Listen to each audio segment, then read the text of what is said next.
I'm excited to introduce Dr. Mittelman. Mr. Mittelman is the 6th president in the 100-year history of Salus University. He graduated from Jacksonville University in 1975 and earned his Doctor of Optometry degree from the Salus University, Pennsylvania College of Optometry.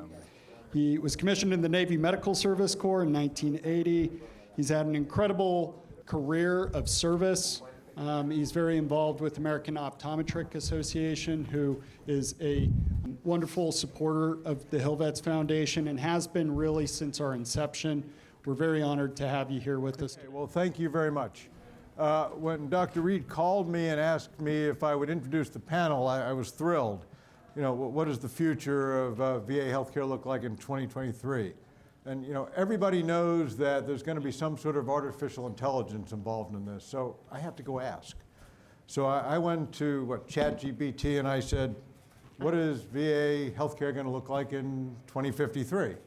Oh, that's great. And let me tell you, well, actually it said, difficult to predict, but several trends and advancements are possible. So, you know, I started drilling down, and I'm in an academic institution, started talking to people. You know, the use of technology obviously is going to play a role. There are going to be advancements in AI and probably machine learning and robotics, I would assume. You know, and all this can lead, I'm thinking, to more personalized and efficient medical care, at least we hope so. I'm trying to figure out how the personalized piece comes in, because I'm trying to understand, and hopefully the panel will address this, how our providers are actually going to appropriately and effectively communicate with our patients. Right now, I can't get my students to get off their phone. There's going to be wearable technology, right? More smart devices, we hope, certainly more common, which hopefully will allow our patients and our providers to understand in real time what's happening with the patient's health. I would think genetic testing and maybe gene editing might be more prevalent, which allows us for earlier detection and the treatment of diseases. You know, that's going to hopefully lead to more precision medicine and the tailoring of treatment to more specific genetic makeup. And will that become more mainstream? That's a great question. Certainly we'll have more telemedicine and virtual health care. That's going to grow. Is that going to increase access for our veterans who are in rural areas? Hopefully. Or maybe some of the underserved. And specifically for veterans, as technology changes in medical care, you've got to think that technology is going to change in weaponry as well, whether it be energy-directed types of weaponry and such like that. So what is that going to do to injuries? Is there going to be an increased focus on mental health? You know, I'm hoping there would be. I suspect there's going to be funding challenges along the way. So how do we address funding challenges and policy as we move forward and things along those lines? So let me just pose a couple of questions and then I'm going to sit down. But you know, how does the VA address a lot of the invisible injuries that our veterans have? Right now we have challenges. What about in 2053? Theoretical therapies that are in place now, things that we're just experimenting, do you think they're going to become mainstream later? And then how do we implement that? And is there a cost? How do we approach that? I've already, you know, asked about the weapon systems, but how do we address the degree of survivability? Today we're very used to a 98% save rate. With new weaponry, is that going to be the norm still? How do we think targeted therapy is going to affect the way we treat our veterans? And how are we going to get our veterans into the system so that they can get this type of therapy? And then, you know, finally, I'm an educator, and we have another educator on the panel. What do you think the intersection is between academia, industry, and the VA? Right now, the VA, there's a lot of residencies, but how do we interact with industry to ensure that we're getting the latest and greatest for our veteran community? So with that, I'll stop and I'll hand it over to Mike Bowers, our moderator, and I guess he's going to keep us on track, right? I'm going to try to keep up with you, sir. Yeah. Okay. Good afternoon, everyone. My name is Mike Bowers. I'm serving as the moderator, as I mentioned, just to try to keep up with the highly accomplished panel that we have. I'm a 30-year Marine. I am a combat veteran, and I'm also a transitioning service member here in the next couple months.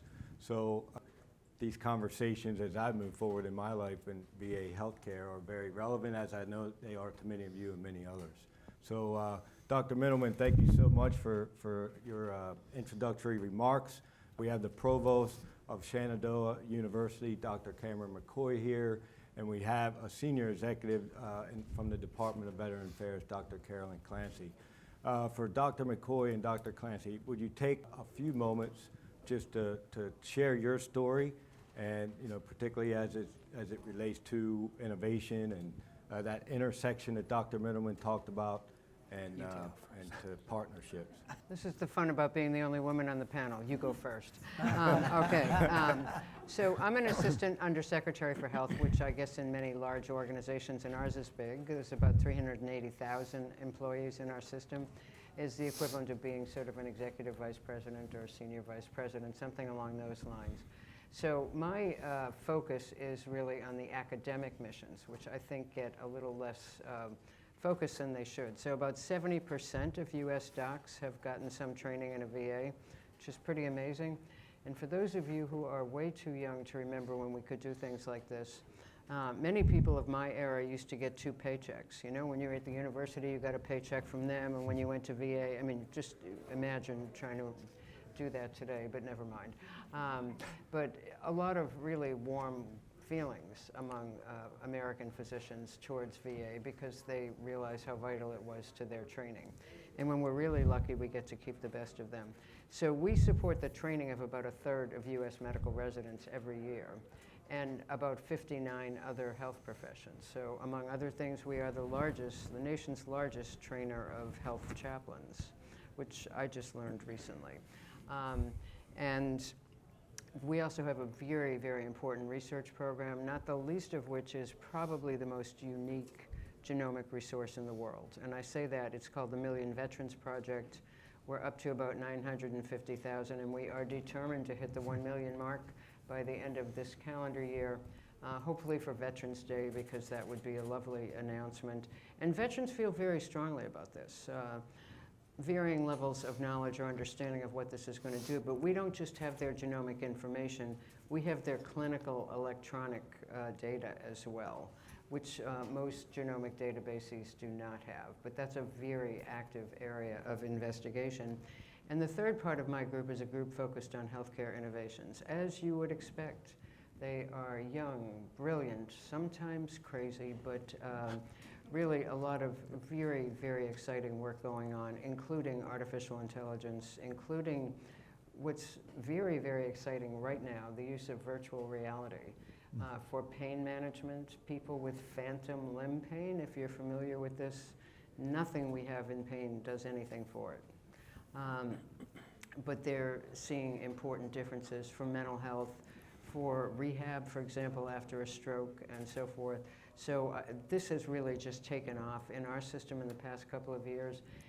And of course, a lot of virtual care. So we are organizing, and I think we'll be organizing more and more care around where veterans live. We have a very large home-based primary care program, but that's for some of the most frail of the veterans that we serve. But remote monitoring, wearables, and so forth, I think are just going to be an increasing part of the armamentarium. So I'm very sorry that I couldn't thank Representative Takano for all his support, because I think VA will be alive and well in 2053. And I think we're going to see big, big changes in health professions training during that time. Mm-hmm. The pandemic gave us sort of a crash course in thinking about this, right? So where my mind has been is how much of medical training could we accomplish through virtual encounters and simulation? Because we've got a world-class simulation center located where else? Orlando, Florida, right? Long story there, but if you can get licensed to fly an Embraer jet without ever having put your foot in one, there's a whole lot you can do with simulation. We're not there yet, but I'll leave it at that. Thank you. You can tell I like my job. Dr. McCoy, please. Wow, tough acts to follow here. I'll just try to keep up a little bit. But first question, does anybody know what a provost is?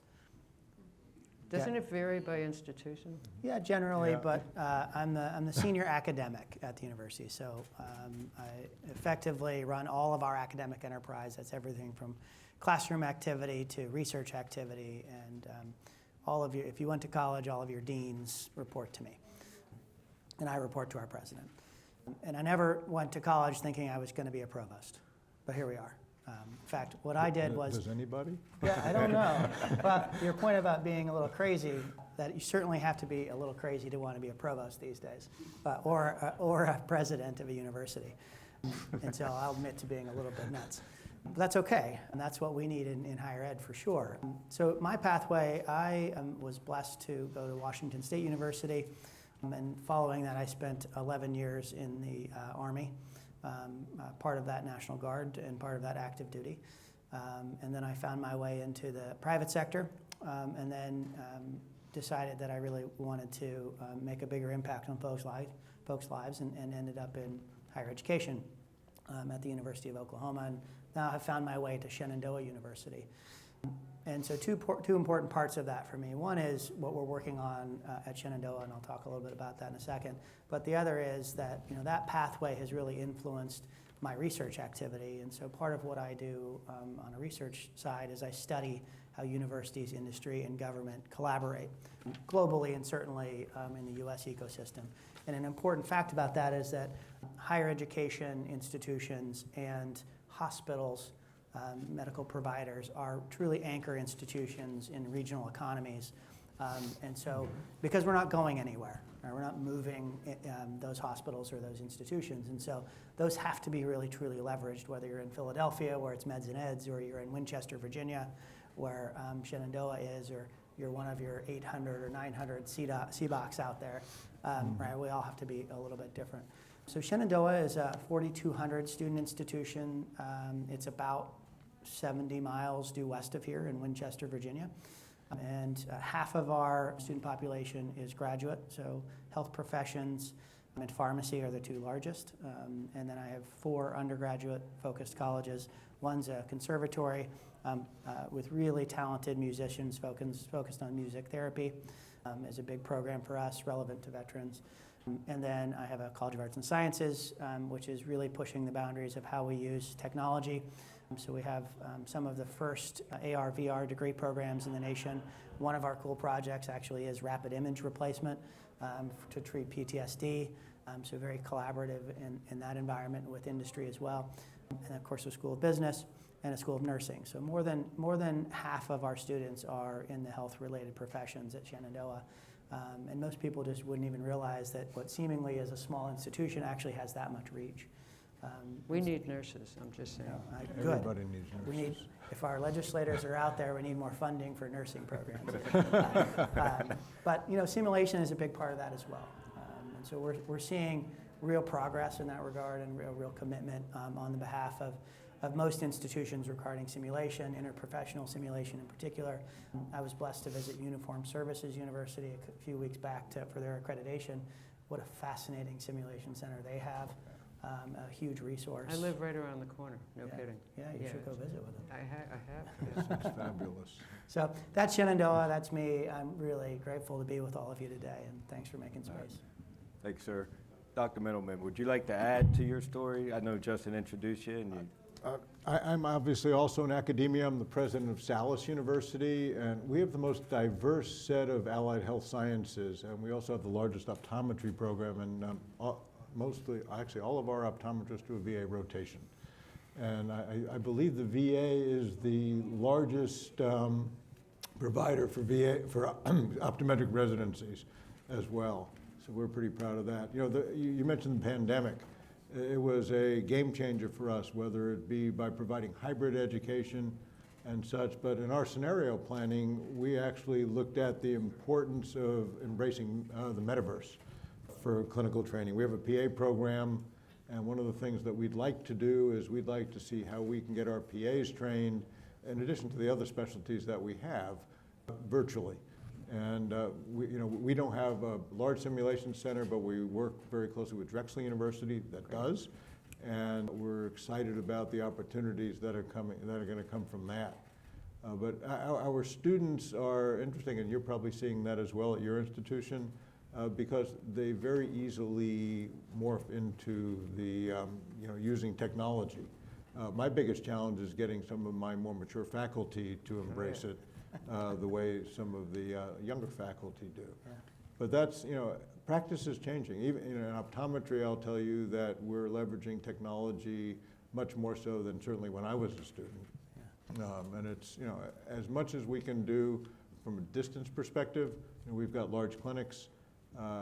Getting access to care has become an issue for us, much like in the veteran community. And we're embracing it. Thank you. All right, so the questions you challenged the panel with, Dr. Mittelman, I'll start with, you all spoke to it to some degree and you've demonstrated in many ways, but could you talk to the intersection that you talked about, or the partnerships that there might be for the VA to benefit from with university, industry, and government coming together as we move forward in the next 30 years? Dr. So Clancy. I'll just start us off. I would say the pandemic had a very salutary effect for that. So we've had like a 77-year history of collaborating with the nation's medical schools, like almost all of them. So when we see new ones coming online, we've got them on a whiteboard because we know we're going to be working with them.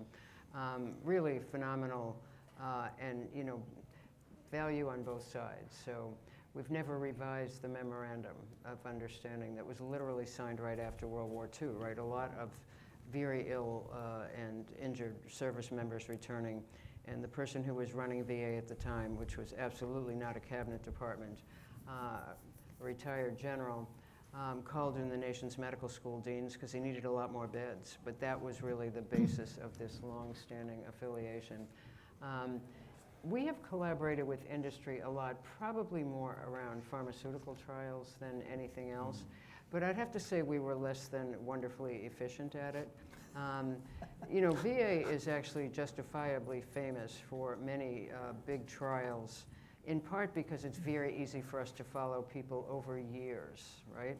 So if you want to know the long-term effects of, is it okay if you have a positive PSA test for prostate cancer, which was invented in the VA, I do need to mention that, by one of our pathologists. Do you have to have surgery or can you wait and watch? Well, what you'd really like to know is what happens over 10, 15, 20 years. We can do that, and we did do that. So that kind of thing. But this launch was very slow for industry. So prior to COVID, we were beginning to retool and get to a more strategic way of doing business with industry. Then along came the COVID, right? And so this allowed us to be part of Operation Warp Speed and many NIH studies and so forth, because not only do we have a large population, it is my belief that veterans are more likely to raise their hand and say, yes, call me. In a little pilot experiment about 1.5 years ago, we asked veterans in a couple of our regions, would you be willing to be contacted for a study? You're not signing up now. This doesn't mean you've become a guinea pig. Just would you be willing to be contacted? 60,000 people in less than 2 weeks said, call me. Because many veterans see this as a way of continuing their service, which I think is quite awesome. And Mike, I hope that you will continue that proud tradition, just saying. Absolutely. My turn? It's always hard to follow you. So let me just start with a little bit of theory. I hope it's not too boring. But there's a model that's called the triple helix of higher education. I'm not really sure why it's called that. It's not a triple helix as much as it's a Venn diagram that integrates university, industry, and government. And you can fit nonprofit in there as you wish. But that model has led to a lot of deep research into how do these organizations collaborate really intentionally and what matters in those collaborations and how do you measure what success is. And unfortunately, the tendency over time has been to simply measure the transactional pieces. But the positive element of the research outcomes has allowed us to start to understand and categorize how universities and industries do collaborate.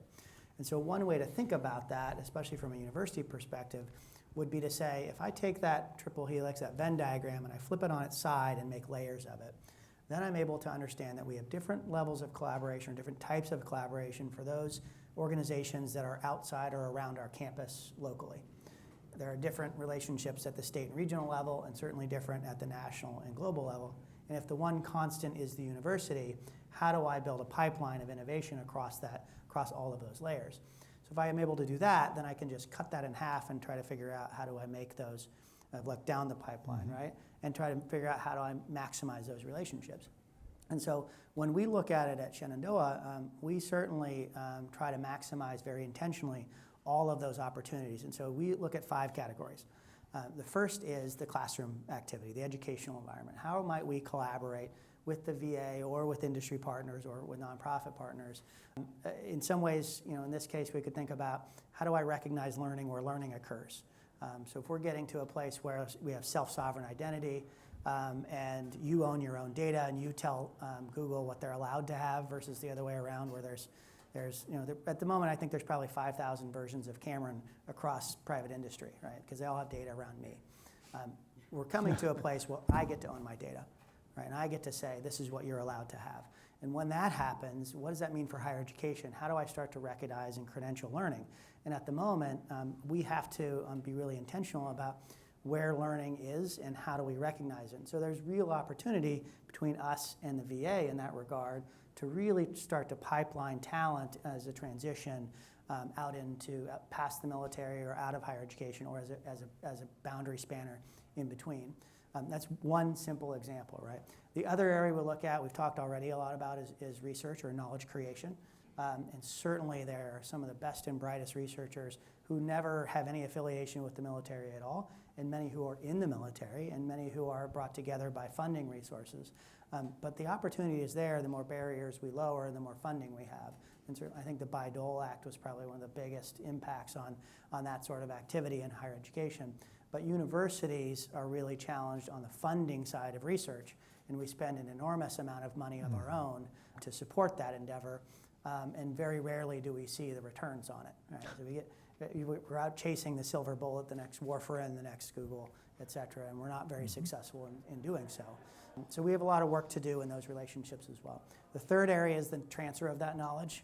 So of course, our largest knowledge transfer activity is every May, and we call it graduation. But there are plenty of opportunities to bring information into the institution and to collaborate around knowledge that's created elsewhere, and to drive more efficiency in those processes and accelerate pathways to job opportunities. And then the fourth is something we call institutional capacity building. So I can't afford to build huge, massive simulators or sim centers, so I've got to go find a place where I can collaborate. Unfortunately, a lot of universities go out to industry and say, hey, I need your money. And that isn't usually very effective, right? So really finding ways we can collaborate with nonprofits or industry partners is a real watchword for us. So we work with a nonprofit called Cyber Bytes Academy just down the road in Stafford, really trying to figure out, can we accelerate AR, VR, cyber education? Can we recognize the learning that's already occurred for young Marines or whatnot? And how do we accelerate research in next-gen AI or Wi-Fi over light beam or whatever the next stuff is? They have it there. How do we collaborate? Another example, right? And then the last is the innovation piece. So if I can look across those 5 areas and be really intentional about what our partner is trying to do and what the university needs to do, we can build a really intentional collaboration. But the crux of all of that is that it's hard. And you have to have the ability, both enterprises have to invest in boundary spanners, those people who can navigate those relationships, and encourage them to build many-to-many relationships, not just get licensing revenue or teach in the classroom. We have to be much more intentional. And if we're going to get to 2053, that means we have to be way more intentional around the efficiency and collaborations that we do build. Okay. Yeah, if I could just add a very brief footnote.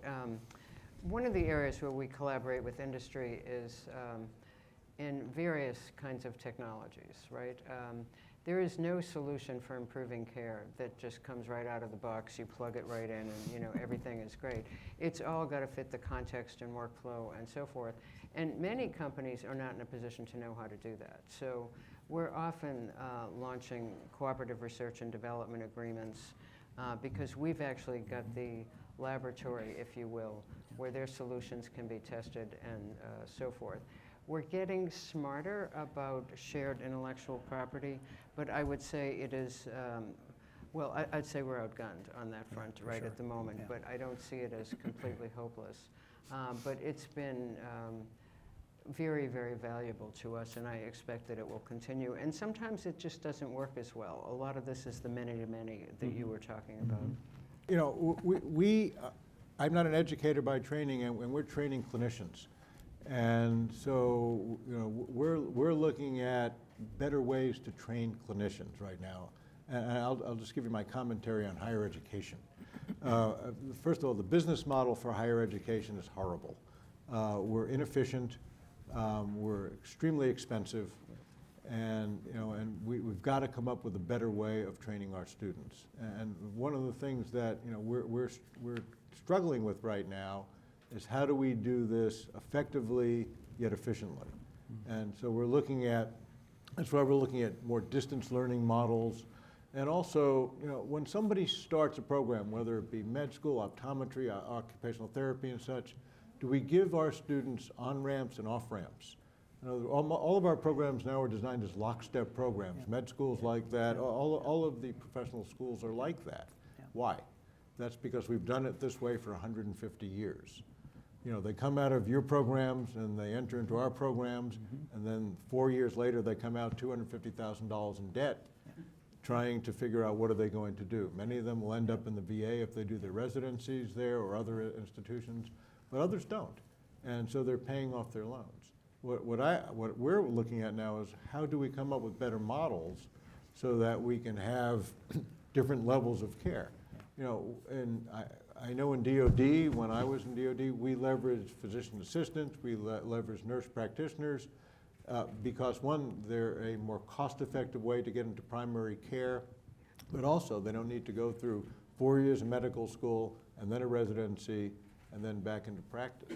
So we are trying to lead the charge in how do we innovate education so that we can get people into the pipeline sooner. You know, if you look at American medicine today, we're going to be short about 30,000 plus primary care providers, actually now through 2050 potentially.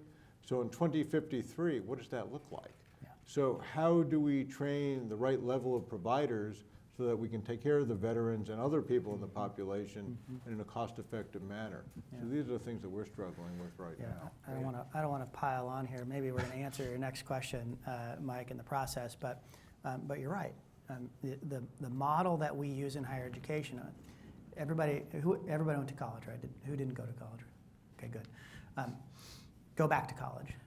Get a continuing degree if you haven't yet. It's really important because the correlation of bachelor's degrees to GDP growth is a very strong positive correlation, right? And that's a real problem right now, right? The more in other words, if we're going to maintain the nation's GDP at somewhere between 2.6 to 2.9%, which is good, right, for a mature economy. That means we have to double the number of bachelor's degrees that we are producing by the year 2035.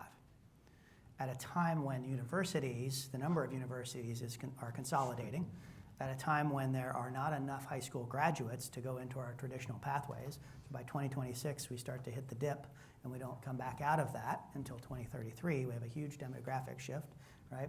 And at a time, as you've already pointed out, we have a huge shortage of medical providers post-pandemic, where many of them are already exhausted, right?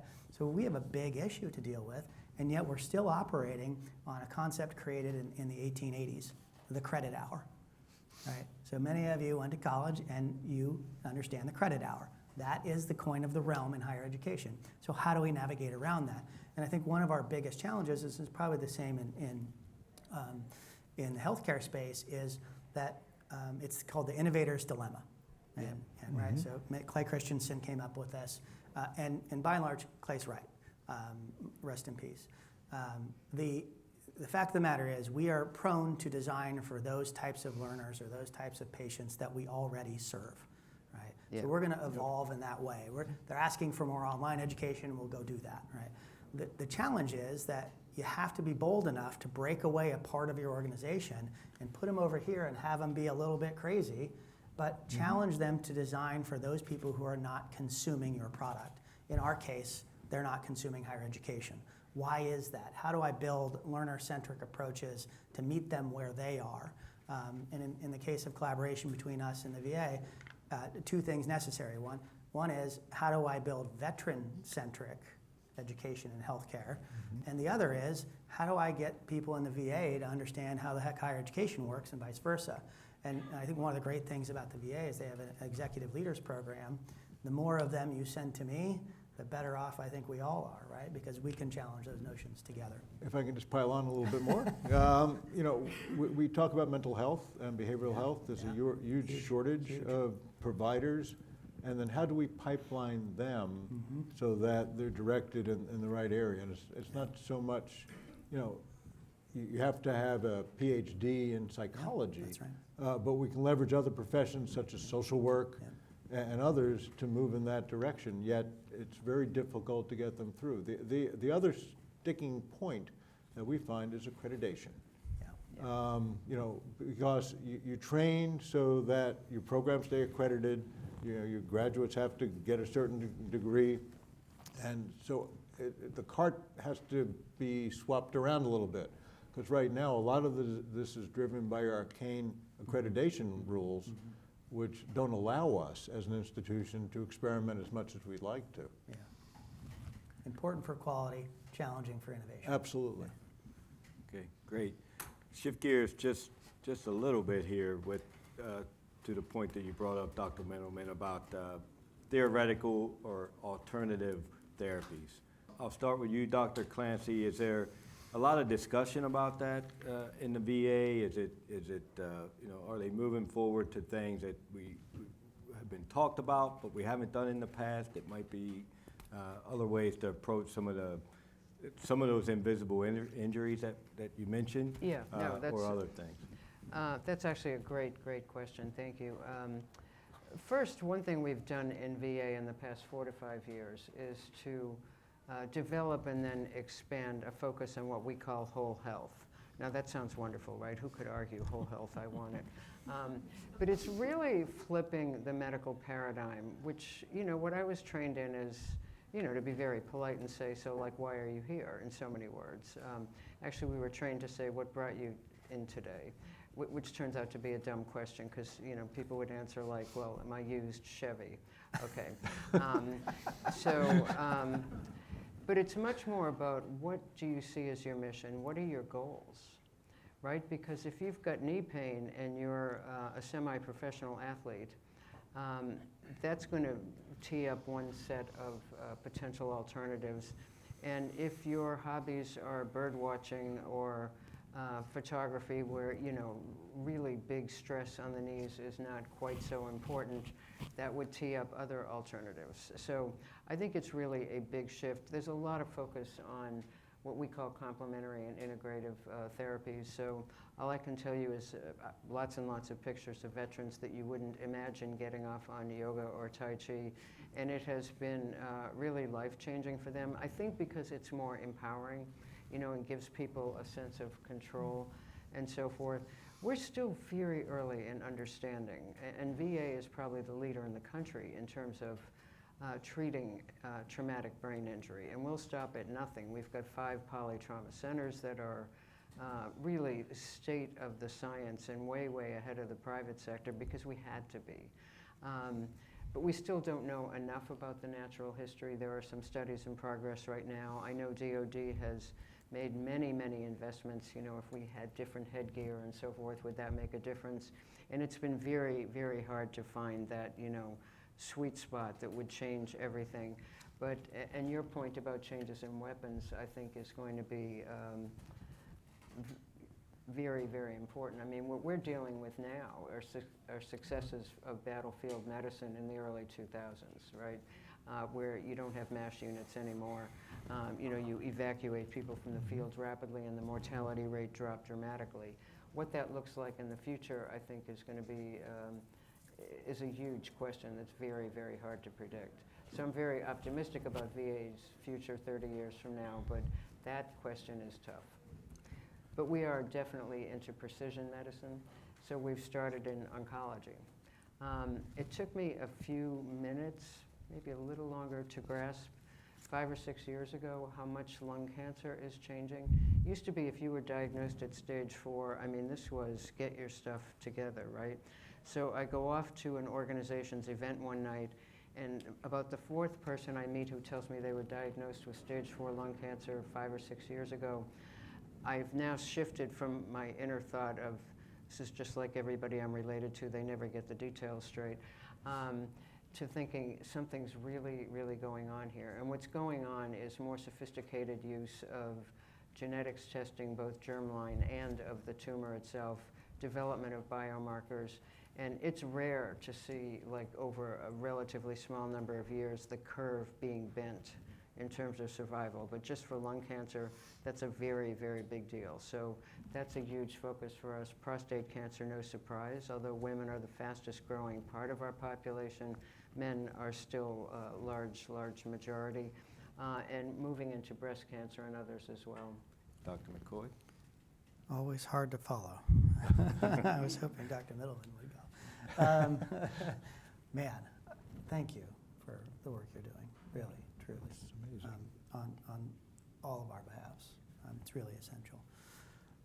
You know, one of the things I think a lot about is that we in the U.S. in particular have this notion of do it on your own, bootstrap it.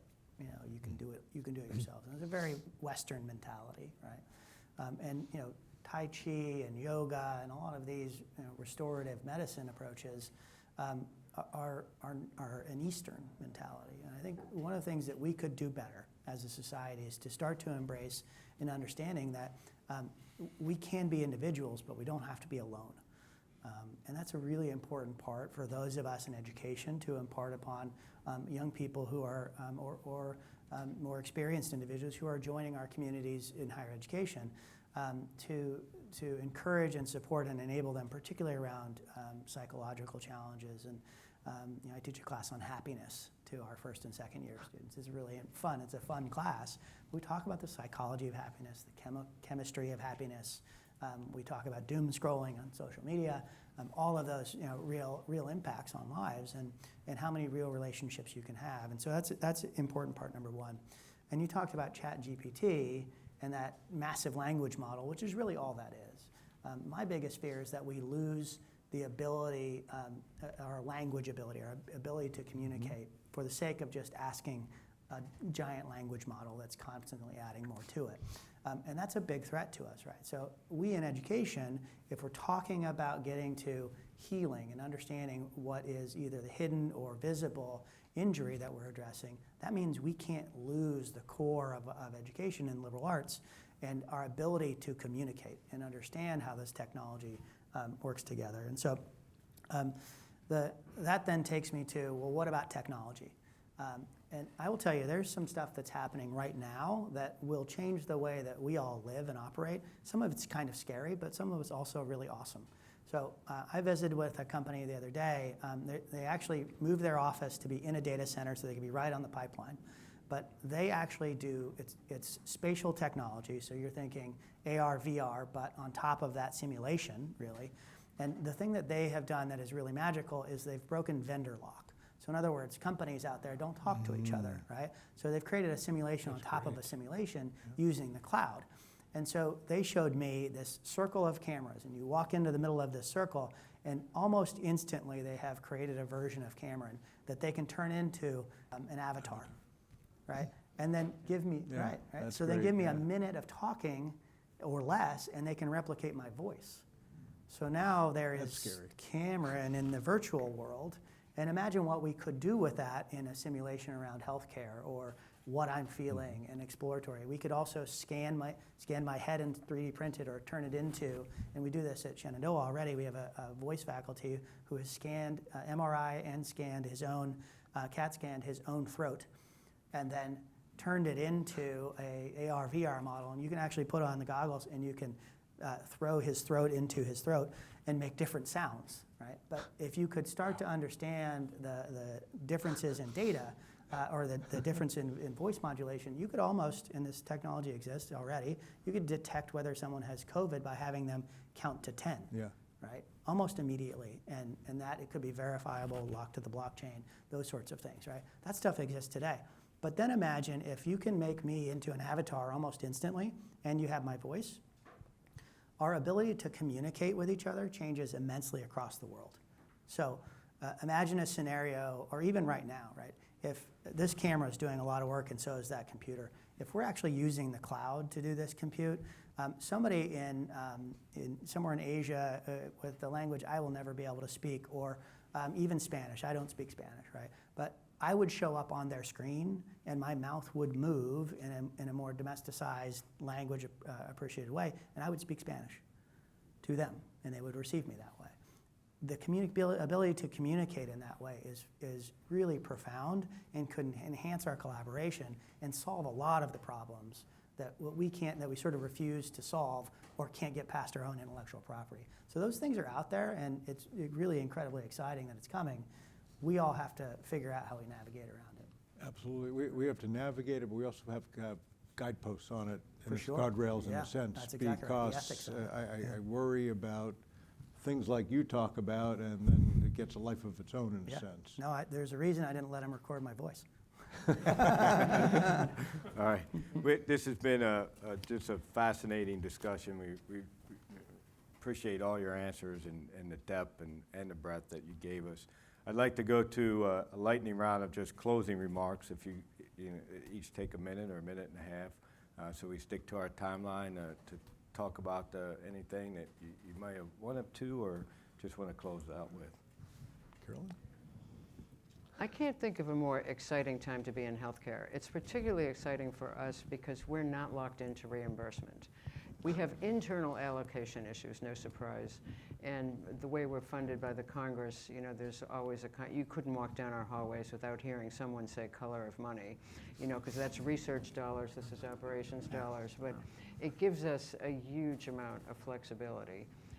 But we're just barely scratching the surface. So it makes me think that people choosing to go into healthcare, and frankly, I can't support Cameron's point more about not getting into these locked programs. You both really reinforce that because it's going to change an awful lot. And one of the great liberators during COVID, which of course will end tomorrow, during the public health emergency part of it, right, is a lot of liberation from the constraints that come about from saying, this is the nurse's job, this is the doctor's job, and so forth. I mean, who had time for that, right? People are dying like right now. And I think that we need to continue that in some fashion, but we are going to have to attend to all the bureaucracy. But I think, right now what we're seeing in AI, and, who isn't excited about it? I've got someone working with us who is just beyond awesome. He's like leading a lot of the White House conversation about getting it right. To some extent, what we're using it for now is to overcome or override clunky systems.